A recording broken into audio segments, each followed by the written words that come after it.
Hello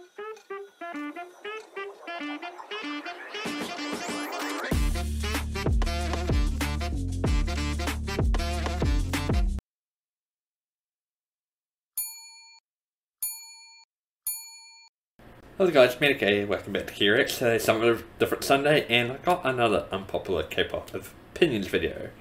Brutally honest K-pop opinions that would get my channel deleted and reported.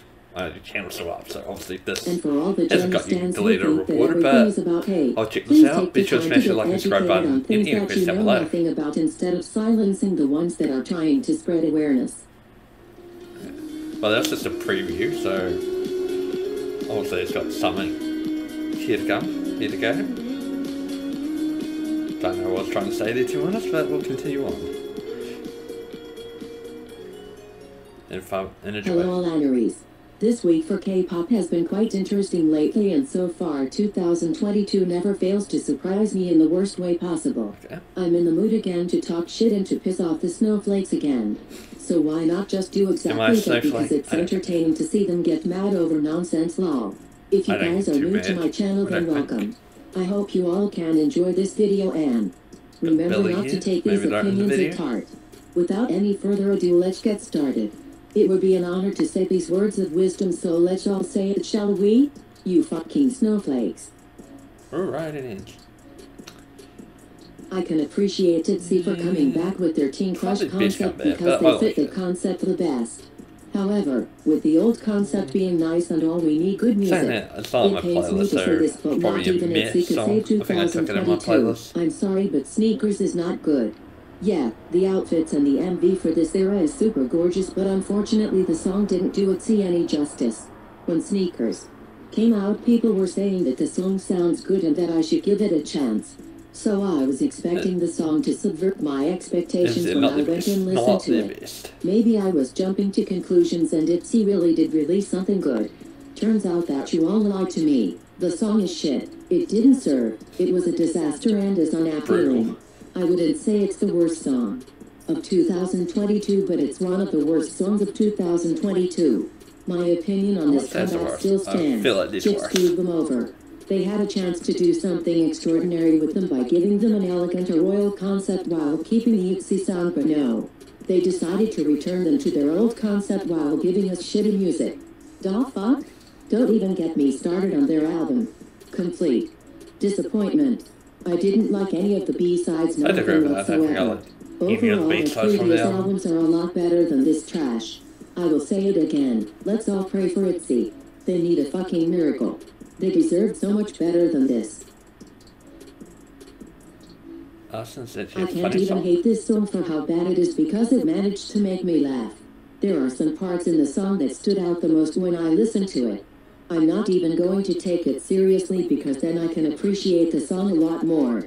I'm going to provoke everyone that I know by singing the chorus until they get tired of me. Alright. Tell you what's done dirty?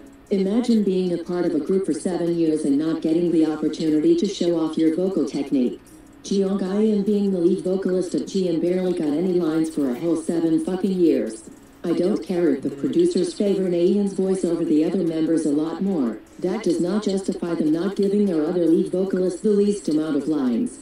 Chung-ha is a very good vocalist, but she remains criminally underrated and underappreciated because she didn't get the opportunity to show people what she can really do with her voice. Well, I mean, it almost feels like being a part of Twice was a huge waste of time for her because the company literally treated her as a film member rather than someone important in the group. I'm actually surprised that she resigned under JYP Entertainment after all that bullshit. I do hope that in the future she can gain a lot of popularity and recognition with her solo if it ever happens at all. JYP screwed Chung-ha over and she deserves a lot better. All the moments that are printing enough lines. Let's definitely keep looking. ITZY topped their debut. Their debut wasn't anything special. They were super underwhelming, super lame, and they will surely age like hell in the future. I don't know if their companies did them a huge favor by letting them release those garbage as their debut, but they can easily top their debut with a genuinely good song. I know that their B-sides are a lot better than their title tracks, but I would want for them to top their debut with another title track. The Seraphim and Kepler are filled with amazing and talented idols, and it would be such a shame for me to not get into them in the future if their music isn't really doing it for me. If they come back with a title track that is not mid or underwhelming, then people can't go around and say that they have yet to top their debut. Before you all come at me and say, that Kepler released up, well yes, and guess what? It's just as mid as well, I hope their next comeback would blow me away. King Garam starts being the Seraphim. Yeah, I agree with this actually. This is very controversial, but we should definitely not jump to conclusions and give Kim Garam a chance. At this point, I'm over this scandal, and it's unfair for someone to have their career ruined over something that they did when they were young, allegedly. Whether the bullying accusations may be true or false, that doesn't give us the right to judge and say things like she should leave the group, or the Seraphim is better off as five, but instead, we should remain neutral until the truth comes out. I know that a lot of YouTubers have given their insights on this whole scandal, and Everglow up to talk about it in one of her videos, and I highly recommend that you all watch it if you haven't already. I'll put the link in the description so you can all see it. It's a very informative video, and it will change your view on the Kim Garam scandal. There was much evidence against the alleged victim, and the victim that accused Kim Garam of bullying has yet to come out with her side of the story and prove her case to be true. Hybe is doing what a company should do and defend their idol against someone with clear evidence. I do hope that Hybe doesn't kick her out, because then that will send a message to shitty companies that fail to protect their idols. I'm looking at you, Kiwi. Yeah. Just kicked out Hybe. Yeah, I agree with that. Like, yes, she did wrong, but like, surely she should have been given the chance to correct herself, to see the error ways and grow as an idol, like, instead of just kicking him out. Like, yes, bullying is bad. I'm not condoning bullying ever, but should you really ruin someone's life over it? Like, if they haven't, like, if they never learn a lesson, sure, kick them out then. But like, if you keep doing it or keep getting in trouble, then kick them out. But like, let's give them a chance, you know. Like, yes, they did wrong, but it shouldn't be the end all of idols if they bully someone, especially, you know, maybe years ago.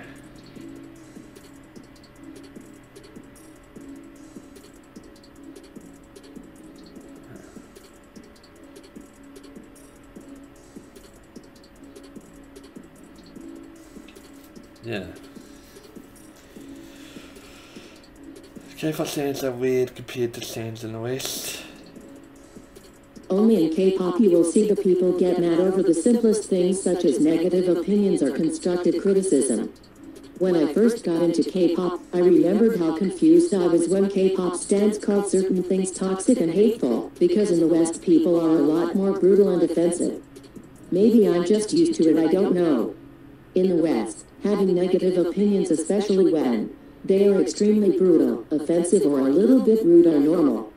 You can basically express how you feel without holding back, while not having to worry about negative reaction all that much. That's not the case when you become a part of the K-pop community. If anyone uses any negative terminology on an idol that they don't fight with or just want to express how they feel, then they might end up getting cyberbullied in the worst way possible. Yeah. These stans will rip you to shreds until there's nothing left of you. The fact that freedom of speech in the K-pop community is limited is very bizarre to me. Now, I'm not saying this is a way to have the right to be toxic. The point I'm trying to make here is how different the K-pop community is when dealing with differences of opinions and how we express them compared to that of the West. In the West, there are YouTubers who will be extremely harsh and brutal on an artist by using certain words that K-pop stans would deem as hateful. Hell, they can even talk shit about an artist and no one would even care all that much. It's even normal to be harshly critical of an artist's talent or work without receiving a large amount of backlash, compared to the K-pop community. Yeah. Who knows, maybe stans just want the best for idols. Maybe they want them to be respected. Or Maybe certain things so aren't like if a tolerated over group's here? not performing well, You'll I never would know. be truthful. I would love to know your Always have thoughts on like truthful this. reactions. In case you guys didn't know, Jenny is a part of an upcoming American drama television series called The Idol, and it was created by Abel Tesfaye, Reza Fahim, and Sam Levinson for HBO. In the trailer, you can see where Jenny is wearing cornrows, which is very disappointing. I'm more upset with the bastards who thought that it was okay to put an Asian woman in cornrows, which is not supposed to be used for aesthetic purposes. It's a part of black culture that plays a significant role in black history. Black people have been dehumanized for wearing their hairstyles for years, but when other races do, it's seen as perfectly cool, chic and trendy. And for all the Jenny stans who think that everything is about hate, please take the time to get educated on things that you know nothing about, instead of silencing the ones that are trying to spread awareness. Of course, there wasn't any malicious intent. We will never know. But Jenny is very ignorant when it comes on to black culture. Blackpink as a whole is very ignorant when it comes on to other people's cultures. Out of all the hairstyles they could have chosen for Jenny's hair, they chose a black hairstyle. I want to know if Lisa even told her members about what happened when she wore braids.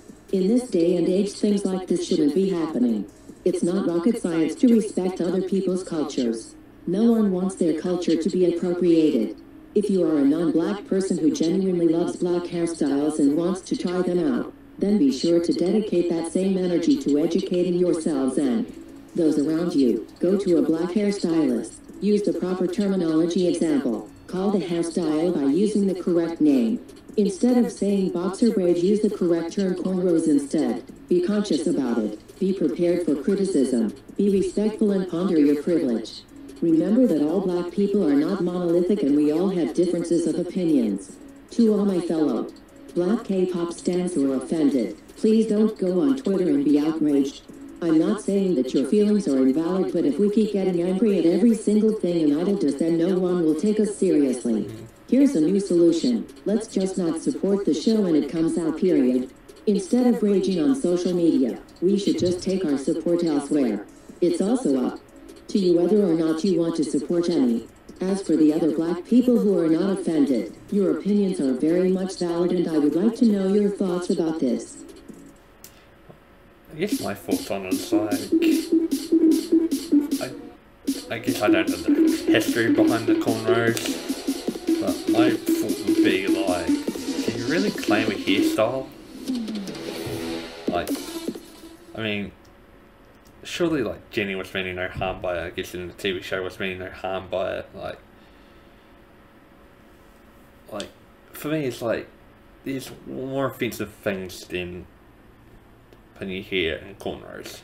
Am I right? Like, I feel like this is a thing where I just don't know the history behind it, and probably should know the history. But my initial thoughts is like, there's more offensive things out there than hairstyles.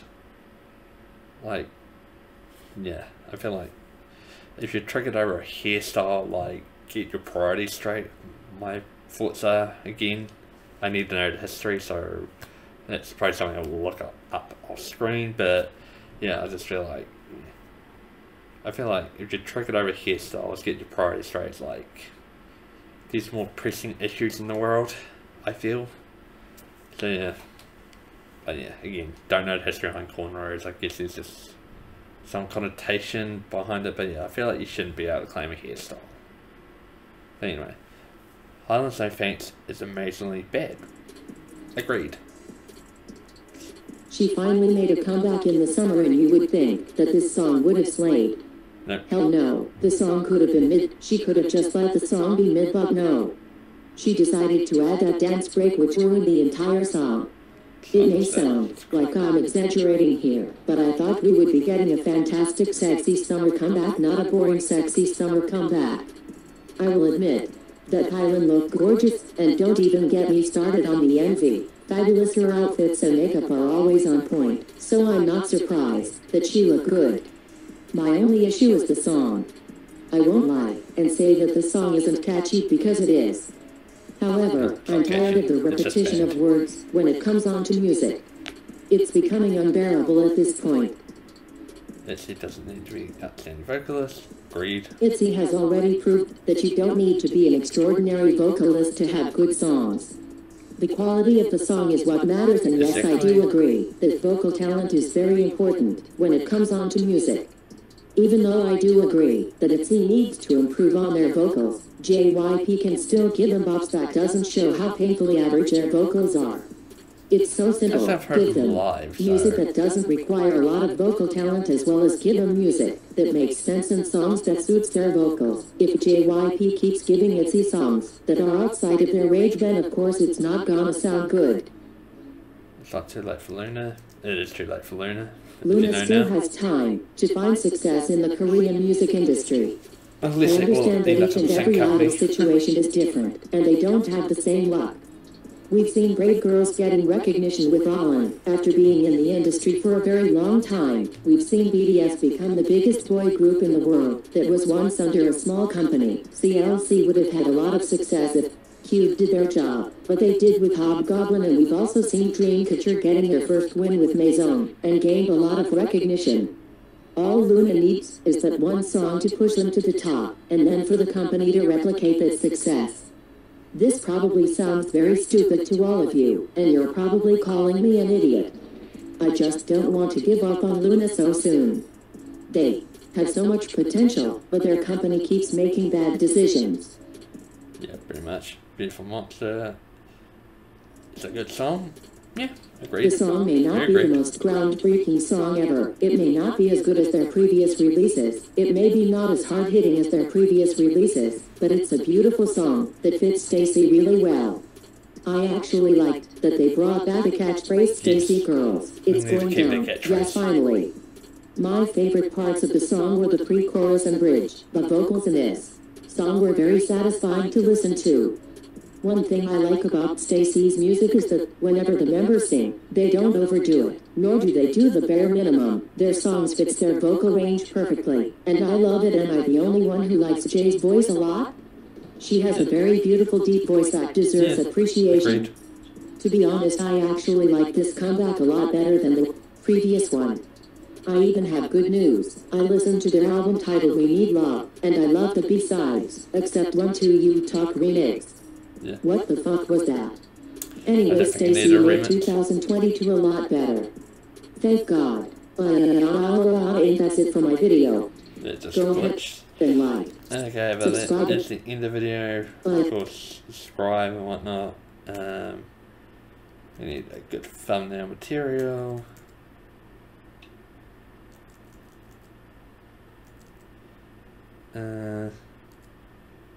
You get a good one of ITZY or Luna, potentially. Yeah, we end on Luna. Yeah, that's another K-pop opinions video. Hope you enjoyed it. If you did, smash the like and subscribe button. I swear I've said all my thoughts throughout, so I don't need to repeat myself. But anyway, smash the like and subscribe button, any questions down below, and I'll see you tomorrow for another reaction. Annyeong.